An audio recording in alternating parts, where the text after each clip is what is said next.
Hi everyone, I'm Sean, and today I'm going to be doing the final editing explained video for Keeping Strong. So here we go.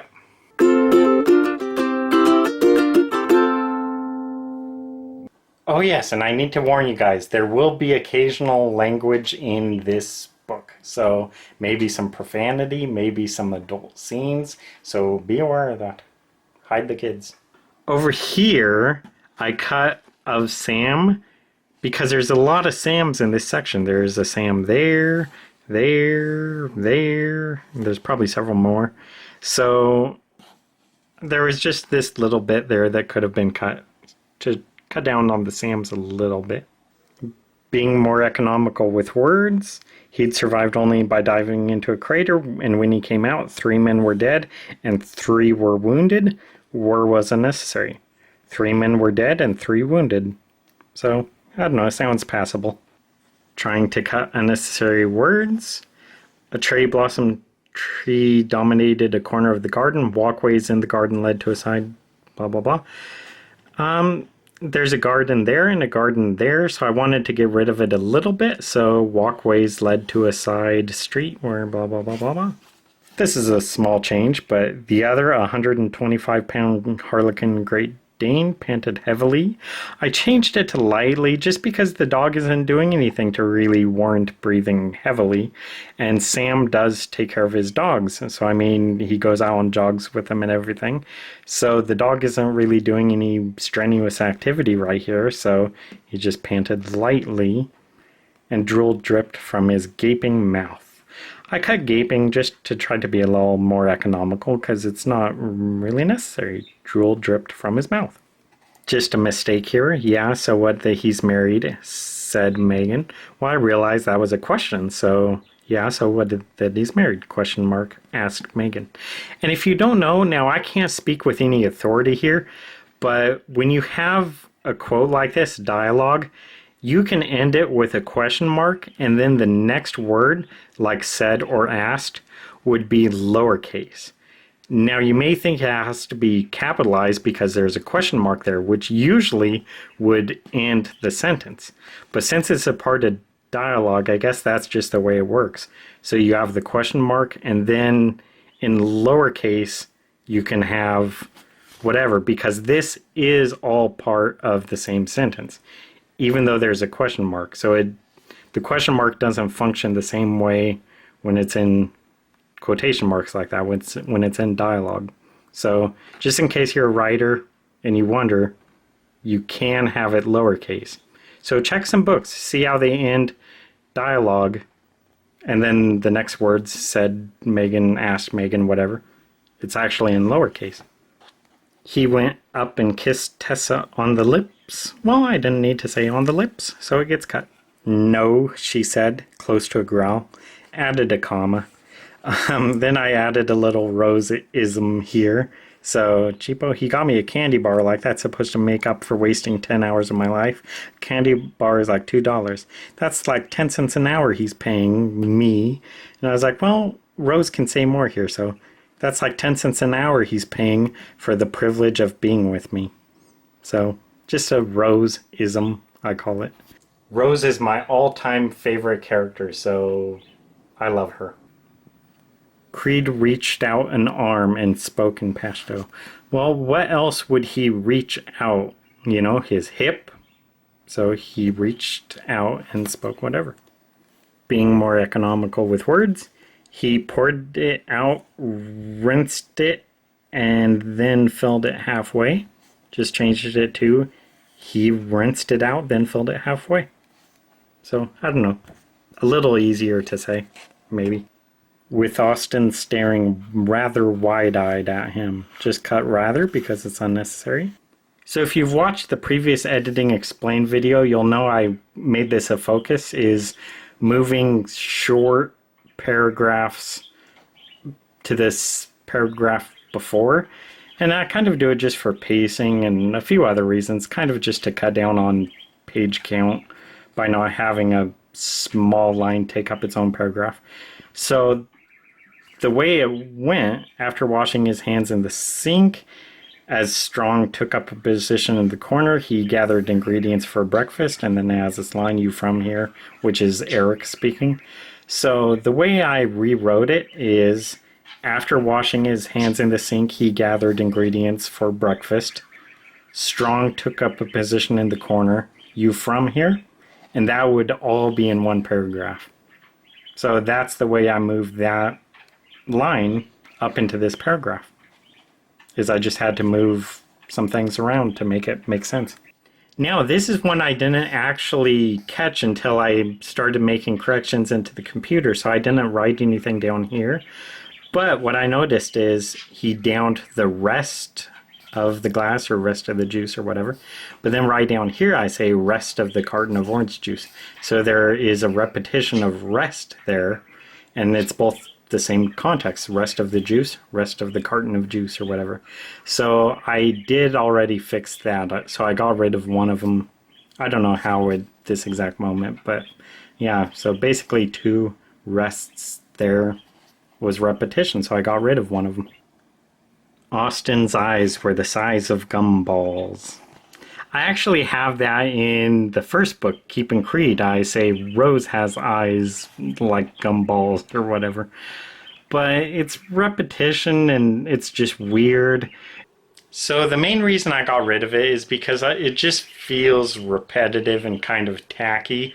Like, I don't want that to be the only way people think I describe eyes. Eyes like gumballs. So I don't know. It's kind of cute in the first book, but this time I was like, no, cut that. I won't go into it, but there's just this paragraph here, which I didn't like anymore. It's kind of a little scene with Sam and Tessa, but in the end I didn't like it, so I cut it. There's this little part here where it's talking about Sam and Tessa having different political views, and it also goes up to there. The reason I cut it is because there's a scene coming up in the book where it talks about much the same thing. When Tessa meets Sam's parents, it again talks about their politics. So I thought I could cover the same thing that is said here in that scene that's coming up. So I cut it here. Just trying to be economical with words. As they spent pretty much every night together. Changed it to as they spent most nights together. So cuts down on words. Look and behold, I made a typo. So, Vanessa. I usually don't have all that much description in my books. I'm kind of a minimalist, which that's another video all in itself. But there's this little scene here. The employee, a raven-haired woman, said blah, blah, blah. Well, it doesn't matter what hair color she has because this is her only appearance in the novel. So it doesn't matter if the employee is a man or a woman or has hair or is bald or anything. So it's just unnecessary. She's an unnecessary character, so I just changed it to just a generic employee. The employee said blah blah blah. Being economical, he passed her his ID card. Well, just he passed her his ID. Sometimes for these books, I like to be real authentic with details. So it did just say they got on the interstate going west. Well, I looked up the roads in Houston to see actually which road they would take, and I decided Interstate 10. So as they got on Interstate 10 going west. So just a little detail to add some real authentic flair to the book. He took her hand in his, gave a soft squeeze, and said, "I think only you're hot." Just changed it to, he took her hand and gave a soft squeeze. "I think only you're hot." So just a little change, but I don't know. I try to get rid of these whenever I can. So bookstore, Tessa screeched. Well, how often do you really screech something? So it's just Tessa said, and that's fine. So saying Tessa screeched, it's just overboard, and yeah. Writers should really stick with said. I'm a big believer in said. Said is fine. I cut this because I notice I tend to use green eyes a lot, and I think only like 1% of people on Earth have green eyes. But in my books, it's like 75% of characters have some kind of green in their eyes. So I got rid of it. So it's just a blonde with blue eyes. But she does have a green apron. I don't know what I was thinking here, but he says something on the bed table vase? What's a bed table vase? So it's just says something on the table in a vase. You're so good to me. And basically here, there's this dialogue just in the middle of the paragraph. And I don't really know if you should do that or not. I don't see that very much, if at all. So I just moved it down to the end of the paragraph. Right here, this was just overboard. He listened to the sound of the crackle of what he knew to be gunfire. He listened to the sound of the crackle.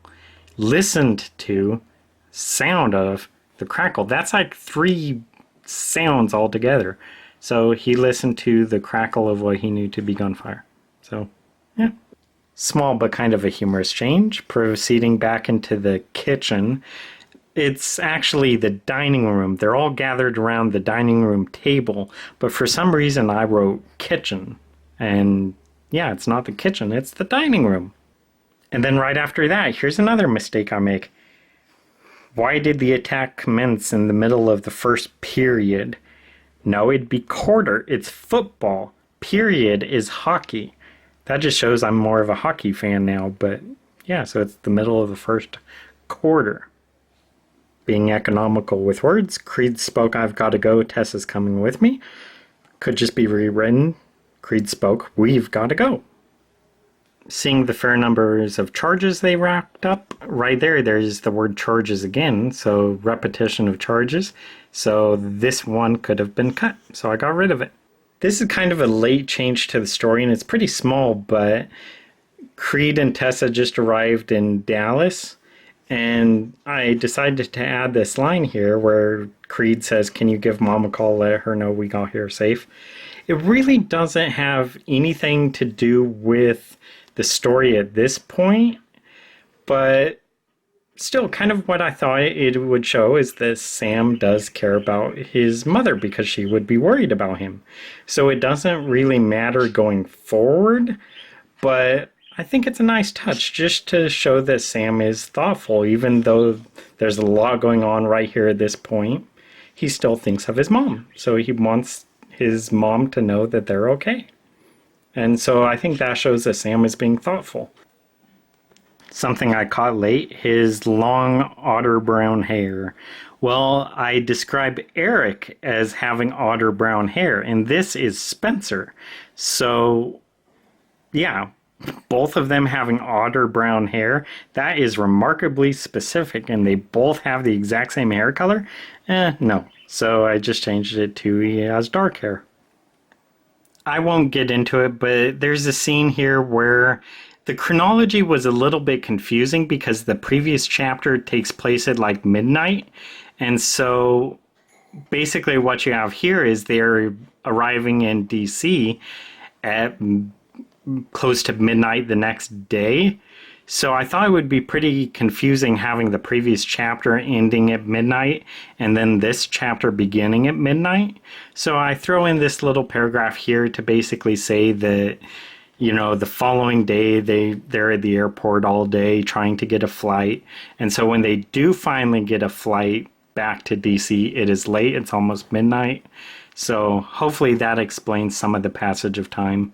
So I don't know if anyone would have noticed, but if you're reading the book like straight through, the previous chapter at midnight and then this chapter at midnight, you may kind of wonder, well, how long has passed? Is this the same night or what? So I threw in this little paragraph here. This is kind of funny, but there's a little line there. There's something I started to write, then I just drew an arrow and say, ignore all that.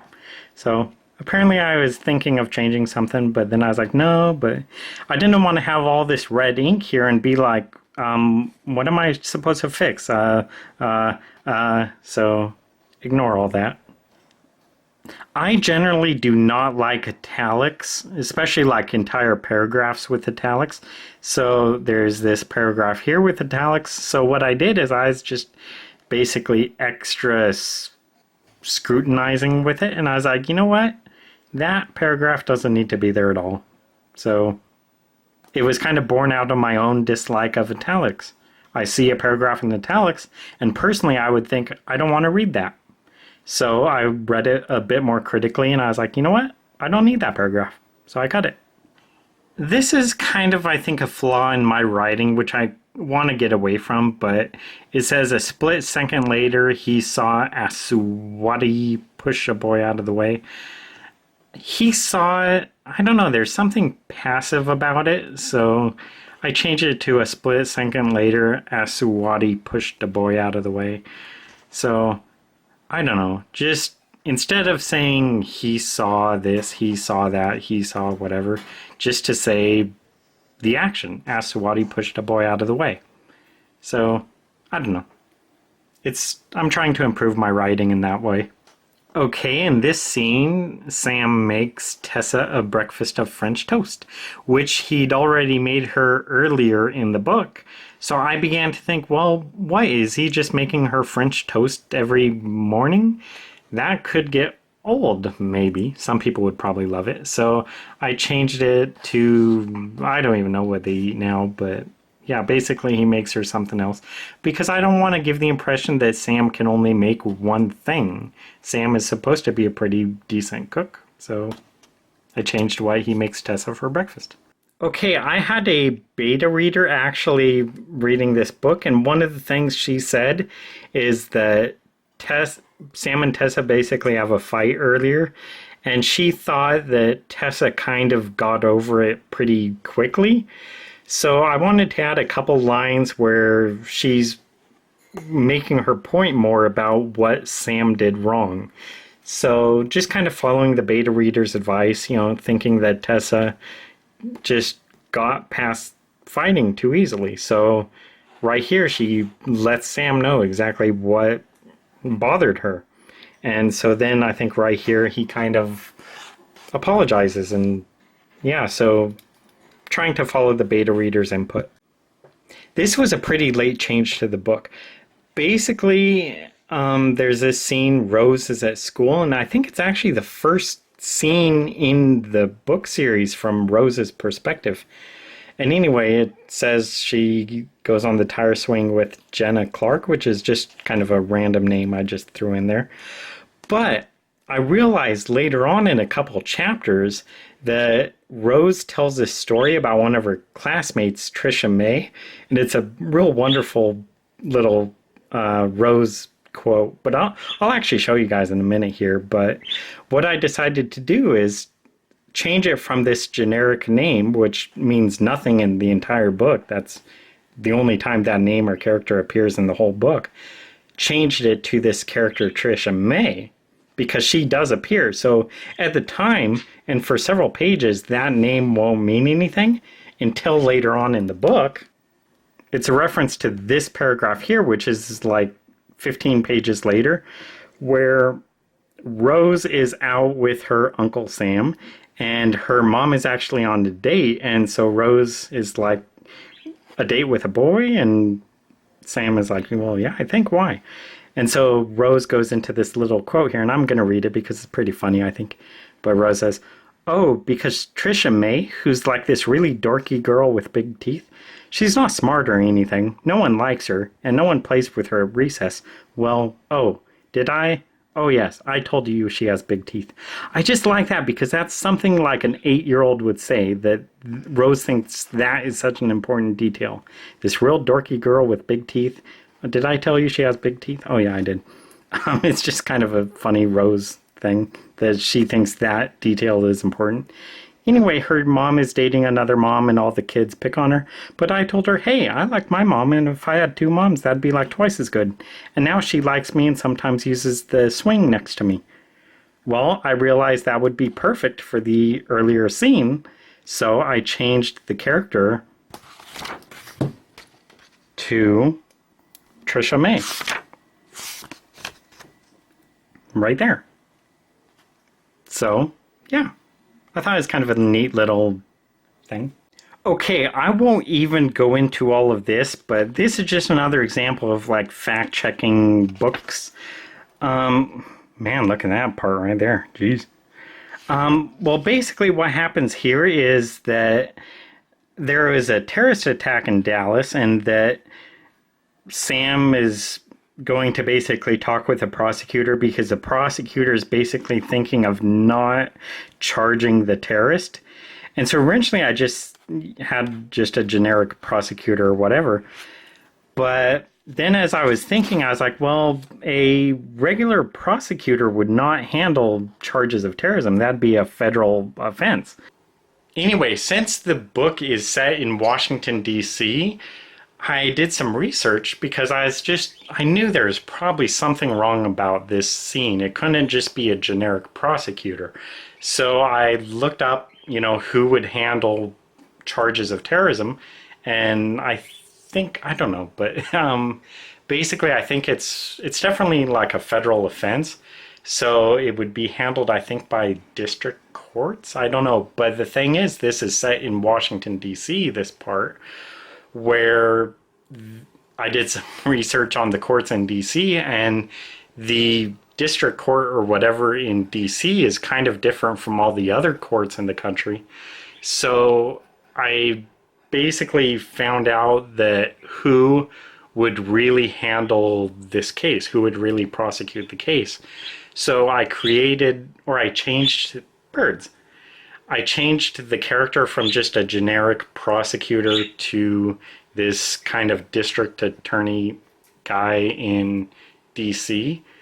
But it was definitely a few hours work doing the research to try to figure it out. But it's a small detail like that where anyone who knows about that kind of situation, if I just said a generic prosecutor or whatever who also handles like regular civil matters, they would know right off the bat that I was wrong. But yeah, so I'm glad I caught that before like people pointed it out to me. So I also had to figure out where the district court in DC is, who heads it, who Sam would talk to, how decisions there get made, what the judges are there. So is all this research just to make sure the scene was as authentic as I could make it. So it took several hours work, but it's definitely essential because what I had was just plainly wrong. So yeah. And then what's kind of a fun thing is I actually know in real life where Sam works. And it's actually kind of a fictionalized building. I know exactly where he works, but yeah, because his agency he works for is not a real agency, but I know the building he works at. And so I looked up the district court, and what's pretty funny is it was literally right next door to the real life building where Sam would work. So basically, Sam works right across the street or right next door to that court. If you go to where Sam works in DC or where he's supposed to work, right next door is the court where he would actually go to. So it's kind of a neat little detail that I kind of stumbled into. So I don't know. That won't mean anything to anyone else, but I think it's kind of funny. And just that coincidentally, the building where I have Sam works is right next door to the building where he would need to go in real life. And yeah. So as a result of changing the thing around where I said, it's just a generic prosecutor, all throughout the chapter I referred to him as the prosecutor. And I didn't want to change it to, his actual title, which I think is United States Attorney for the District of Columbia. That's his actual job title. So he's not just a district attorney and he's not a prosecutor. He's the United States Attorney for the District of Columbia. I did not want to keep repeating that every time. So what I did is I just changed it to his name. He already had his name. That's the character's original name. But instead of using the prosecutor throughout the chapter, which I actually use a lot, which is, now I see it's a mistake. But anyway, I just changed it to his name. So it does not say the prosecutor anymore. Nope, there's another one. Darn YouTube's copyright thing. I just filmed a whole little segment here, but I realized I had music going in the background, so I need to re-record all of this. Darn YouTube. But okay, so I wanted to go through something I'm doing with Keeping Strong. I finished the 6th draft. Now what I'm going to do for the 7th draft is I'm going to use a read aloud feature on Microsoft Word and listen to the whole book and make last minute changes that way. Birds! So that's going to be the 7th draft. Yeah, you're not chirping now, are you? You're like, oh, the human's there. He's scary. I'm scared. Protect me. Just a note I made here in the beginning. Do a search and cut unnecessary HADs. Okay, this is the 3rd time I've had to record this because this time my battery died. So, for the last thing I'm doing for the birds, 6th draft of Keeping Strong is I'm going through the entire book and I did a word search for HAD. So I'm deleting every unnecessary HAD.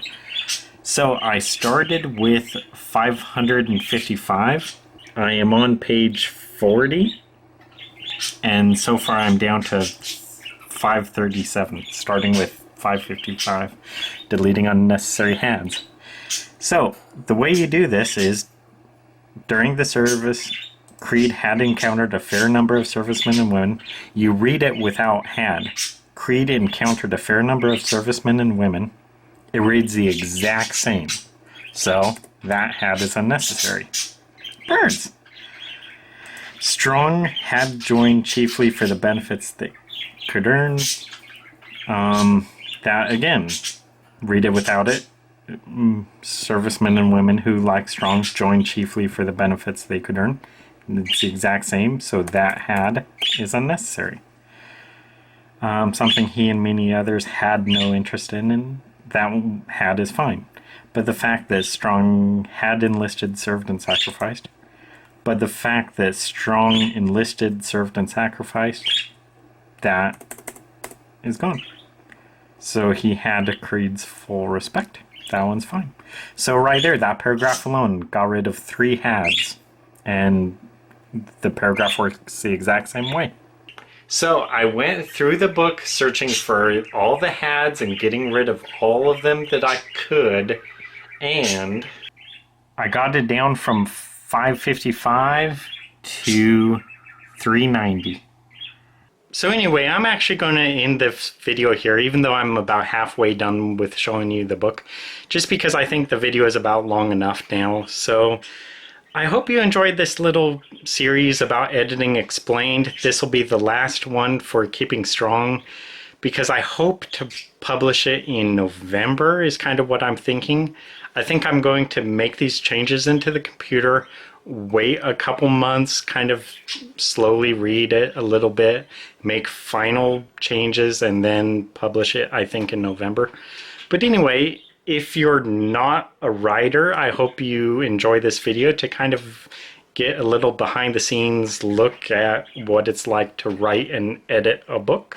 If you're a writer, I hope you found this enjoyable or educational or whatever, because maybe it'll give you ideas for your own writing or things you could improve on. And yeah, so I just hope you guys enjoyed this little series, and hopefully I'll do it for my next book as well, so we'll see. So anyway, thank you guys for watching, and I'll see you next time. Bye!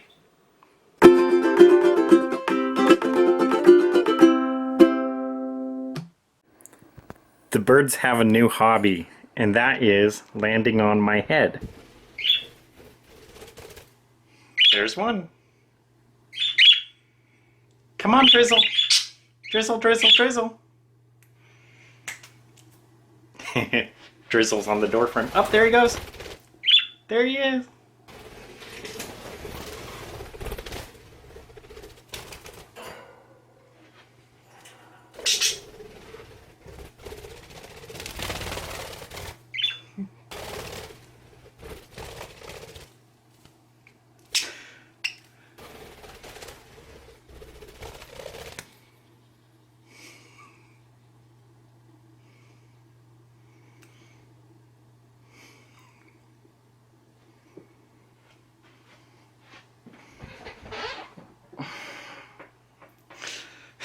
You birds are crazy.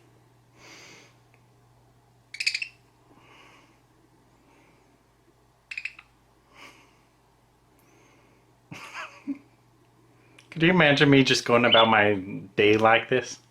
No, yep, this is normal.